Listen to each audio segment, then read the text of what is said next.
우리가 가지고 있는 선입견 중 하나는 개혁과 변화는 결국에 어쩔 수 없이 분쟁으로 이어지고 또한 분열하게 된다라는 것이 아닌가 하는 생각이 듭니다.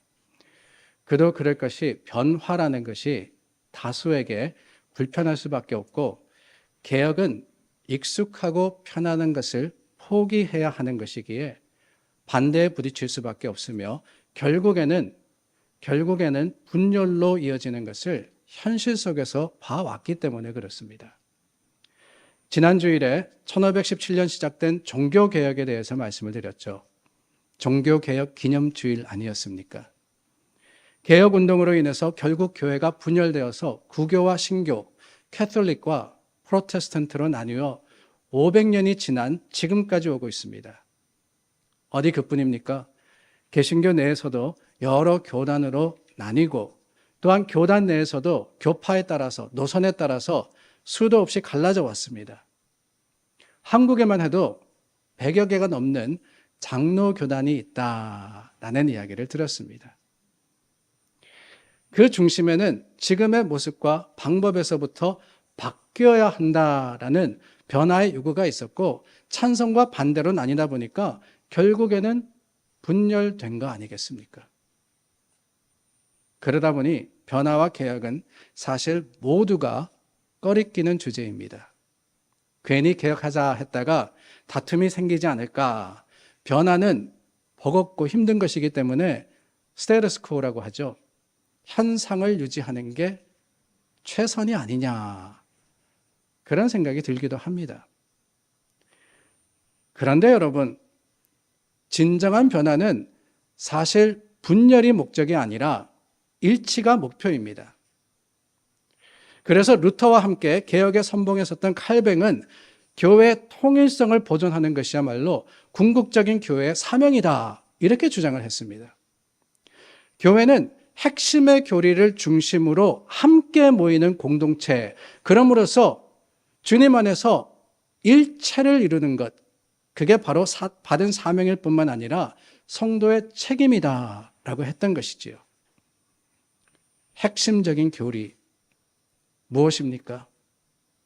다름이 아니라 삼위일체 하나님, 예수 그리스도가 하나님 되심과 메시아로 이 땅에 오심. 그래서 말씀하시죠. 오직 은혜, 오직 말씀, 오직 믿음이라고 말입니다. 이걸 지키기 위해서 세상과 타협하고 세상에 물든 신앙의 모습을 회개하고 교회로서 하나가 되는 것.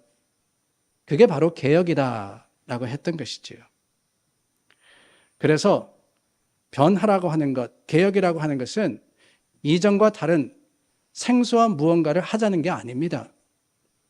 오히려 본질을 지키자라고 하는 게 그게 개혁이 추구해야 하는 방향이고 변화가 이루어야 하는 목적인 것입니다. 그래서 사실은 개혁주의자들은 교회가 나뉘어지는 것을 결코 원하지 않았어요.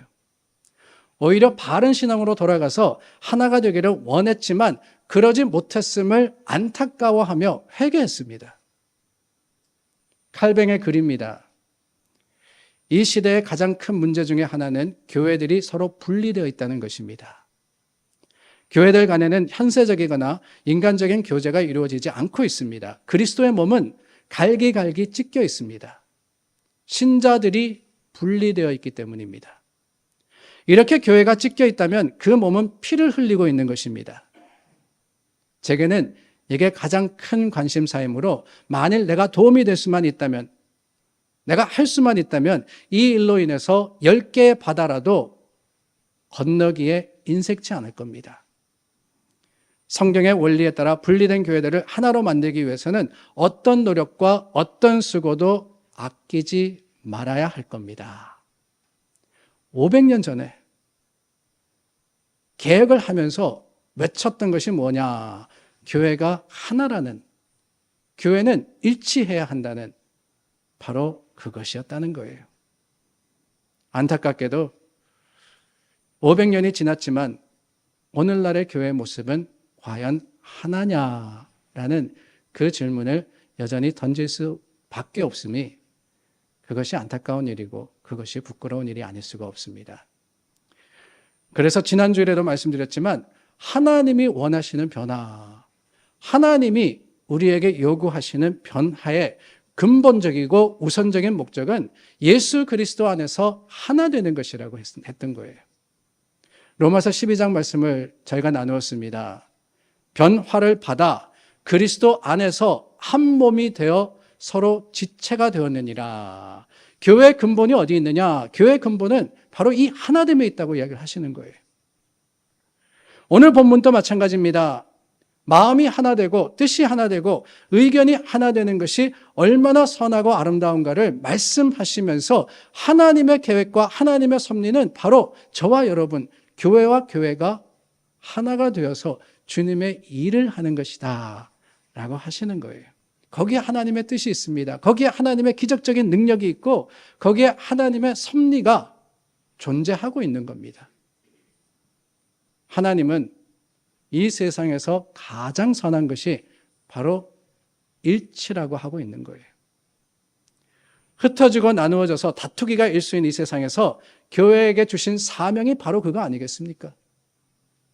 세상 사람들은 반목합니다. 서로 다르다고 흩어집니다. 그러나 교회는 세상과 달라서 주님 안에서 일치를 추구하고 주님 안에서 한 몸을 이루는 것, 그게 바로 하나님의 뜻이고 계획이 아니겠습니까? 그래서 1절 말씀해 보니까 너희가 부르심을 받은 일에 합당하게 행하라 라고 했습니다. 우리에게 사명이 있다는 거예요. 우리를 교회로 하나님의 백성 삼은 이유가 있는데 그게 뭐냐? 하나 되게 하신 것을 힘써 지키는 것이라고 했습니다.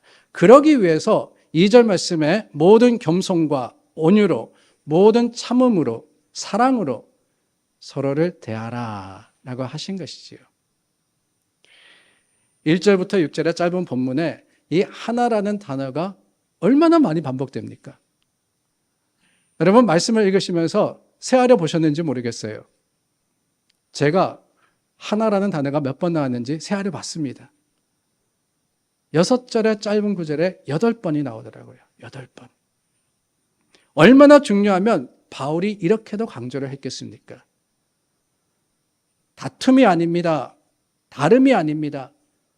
하나 되고 일치하는 것이야말로 그게 바로 하나님의 본성이고 그럼으로써 하나님을 닮은 성도들의 증거가 아니겠어요. 그러고 보면 어떤 의미에서 죄의 특성 중 가장 큰 게 분리가 아닌가 하는 생각이 듭니다. 죄는 나누는 것이고 경쟁하는 것이며 분열하는 것입니다. 죄가 있는 곳에는 흩어짐이 있다라고 하는 거예요. 그러나 그 반면에 성령의 역사는 뭐냐? 성령의 역사는 하나로 회복시키는 데 있습니다. 인간이 교만해져서 하늘에 닿자고 탑을 건설한 적이 있습니다. 그게 뭐예요? 바벨탑이죠. 바벨탑. 하나님께서 그 모습을 보시고 그 죄로 인해서 언어를 혼잡하게 하셨을 때 사람들이 흩어졌습니다. 온 세상에 흩어지게 되었어요. 죄로 인해서. 그런데 여러분, 사도행전에 약속된 성령이 임하실 때 어떤 일이 벌어졌다고 기록을 하고 있습니까?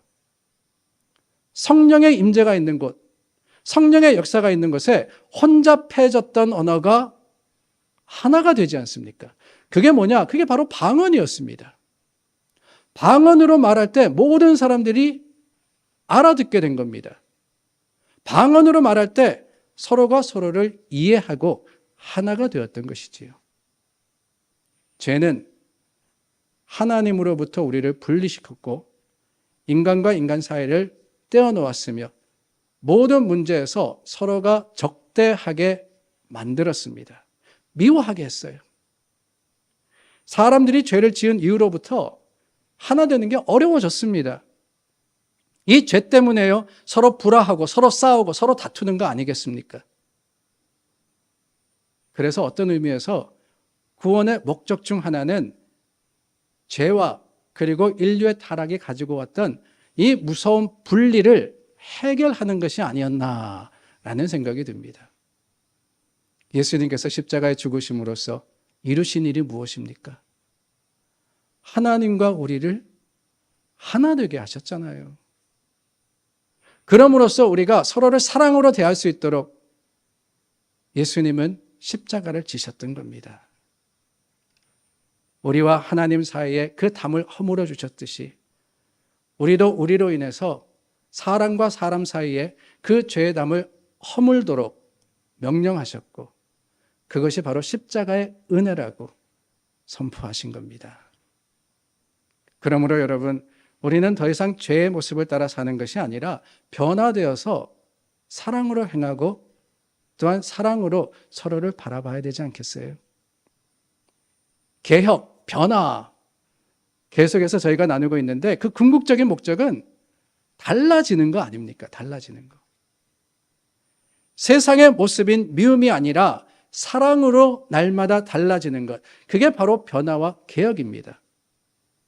교회와 성도는 달라야 한다는 거예요. 달라야 합니다. 세상에서는 누가 내 오른뺨을 때리면은 나도 뺨을 내려쳐야 됩니다. 오른뺨만이 아니라 왼뺨까지도. 그런데 예수님은 뭐라고 하셨어요? 원수를 사랑하라고 하셨습니다. 속옷을 달라 그러면 겉옷도 주라 그랬어요. 함께 하라고 하십니다. 날마다 주님을 닮아서 변화한다 하는 것은 다른 게 아니에요. 세상과 다른, 세상과 구별된 성도의 모습을 회복하는 것. 그게 바로 오늘 교회를 향하신 하나님의 뜻이 아닐까요? 그렇다면 어떻게 해야 합니까? 어떻게 하나님의 우리에게 주신 사명을 완수할 수 있습니까? 먼저는 2절 말씀해 보니까 서로 용납하라라고 하셨습니다. 서로 용납하라. 용납이라는 단어 잘 안 쓰죠?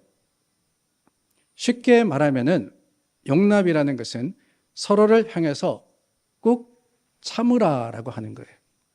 참으라. 내 마음에 들지 않는다 그래가지고 반박하고 다투고 따지고 재고 누가 맞느냐라는 것을 판단하기보다는 오히려 어떻게 하라고요? 참아라. 참아라라고 하는 겁니다. 쉬운 일은 아닙니다. 각자 자기의 주장을 앞세우고 내가 가장 옳다라고 하는 세상 속을 살아가는 우리가 내 생각에 맞지 않는 어떤 말을 들을 때 가만히 있는 것, 참아주는 것 결코 쉽지 않아요. 그렇다면 여러분, 어떻게 그럴 수 있느냐? 어떻게 참을 수 있느냐? 가장 중요한 것은 하나님이 내 삶의 중심이 되시면 됩니다. 하나님만 보라는 거예요. 하나님만.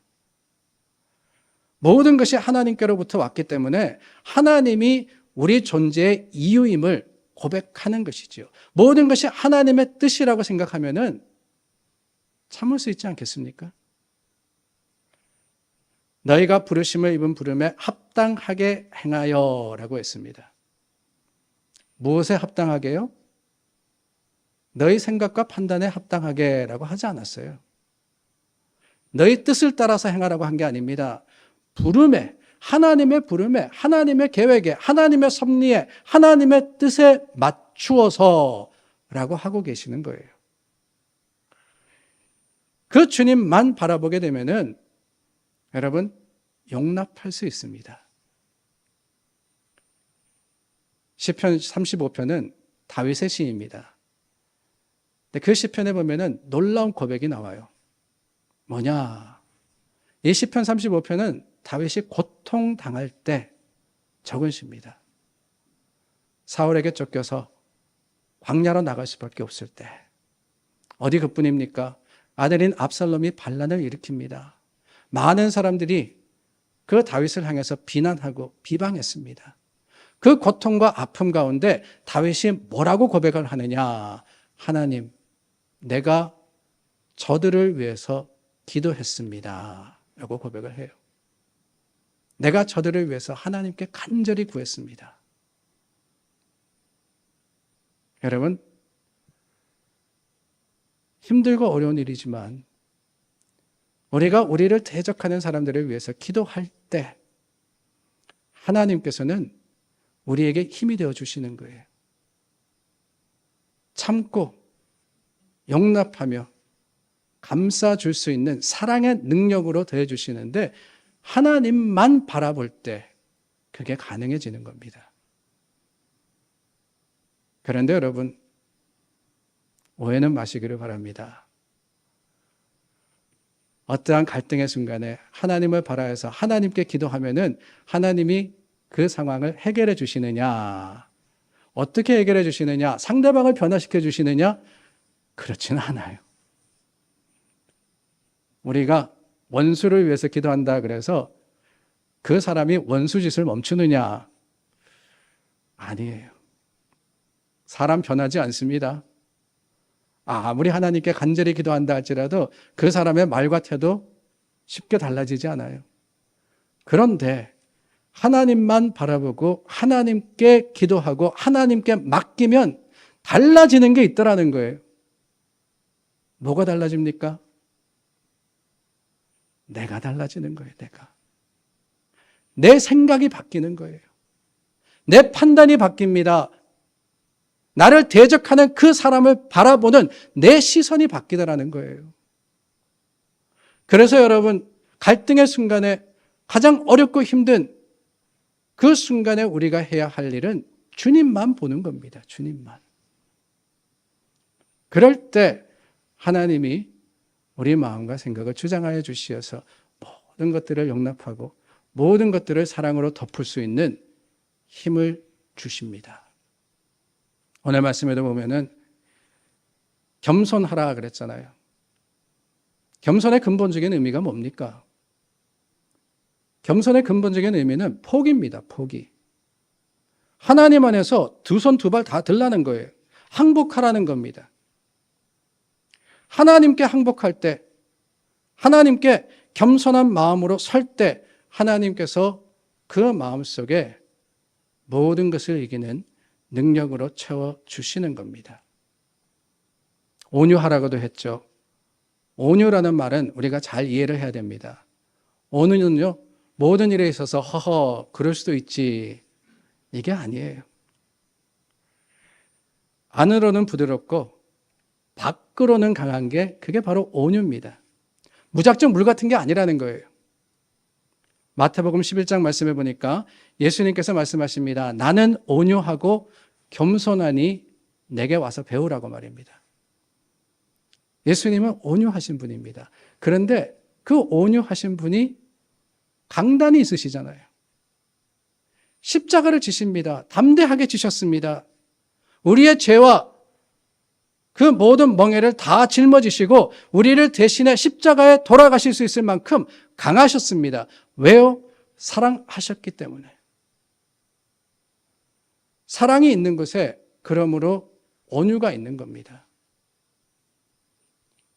우리가 하나 되기 위해서 그 바탕에는 사랑이라는 것이 존재하고 있어야지만 가능해지는 거예요. 그러므로 여러분, 서로 용납하시기를 바랍니다. 다소 잘못이 있어도 서로 눈 감아주세요. 아니, 잘못된 것을 바로 잡지 말자라는 것은 아닙니다. 그러나 사랑을 앞세울 때 조금 차이가 있다 할지라도, 조금 실수가 있다 할지라도, 조금 부끄러운 일이 있다 할지라도 우리는 그 모든 것을 뛰어넘어서 하나님의 주시는 하나됨으로 나갈 수 있지 않겠습니까? 교회에서 가장 부끄러운 것은 다름이 아닙니다. 30년 전에 그러는 게 제일 부끄러운 일인 것 같아요, 저는. 30년 전에 저 집사님이 나한테 섭섭하게 했어. 아휴, 그만큼 세월이 지났으면 좀 잊으세요. 무슨 일 때문에 내가 어려움을 당했어, 겪었어. 주님 안에서 잊어버리는 것도 뭐라고요? 복입니다, 복. 잊어버리는 것도 복이에요. 하나님의 주시는 사랑으로 모두를 용납하고 치유와 회복이 있는 그런 교회가 될 수 있기를 간절히 소망합니다. 그래서 여러분 3절에 보니까 평안에 매는 줄로 성령의 하나 된 것을 힘써 지키라라고 했어요. 힘써 지키라. 쉽지는 않다는 거죠. 쉬웠다면은 힘써라고 그렇게 강조하지 않았을 겁니다. 하나님께서 우리를 하나 되게 하셨음에도 그 하나 된 것을 유지하는 것이 결코 쉽지가 않은 겁니다. 하나님 안에 우리는 다르기 때문에 그래요. 4절부터 6절까지 하나라는 단어가 계속해서 나오지 않습니까? 가만히 보니까 여러분 보시기를 바랍니다. 성령도 하나, 한 소망, 주도 한 분, 믿음도 하나, 세례도 하나, 하나님도 한 분, 이런 말씀을 합니다. 그런데 거기에 가만히 보니까 우리가 하나라는 말이 없어요. 하나님께서 하나 되게 하셨음에도 불구하고 교회가 하나다. 그러니까 우리가 동일하다라는 말씀은 없습니다. 다를 수밖에 없다는 거죠. 그래서 고린도전서 12장 말씀에 보면은 너희는 지체의 각 부분이라고 했습니다. 지체라고 했습니다. 지체. part라는 거예요. part. 다 모양도 다르고 기능도 다르고 하는 일도 다릅니다. 그래서 어려운 거예요. 그래서 힘써야 된다고 하는 겁니다. 어디 그뿐입니까? 사탄은 교회가 하나 되는 것을 싫어합니다. 방해하려고 늘 도전하고 있어요. 게다가 우리는 죄의 습성을 가지고 살아가는 존재이기 때문에 죄의 특징이 뭐라고 말씀드렸습니까? 분리시키는 거라고 했잖아요. 그 죄로 인해서 하나 되려고 하기보다는 오히려 반목하려고 하고 오히려 따지고 갈라지려고 하는 것이 우리의 본성입니다. 그래서 힘쓰는 거예요. 힘쓰는 거예요.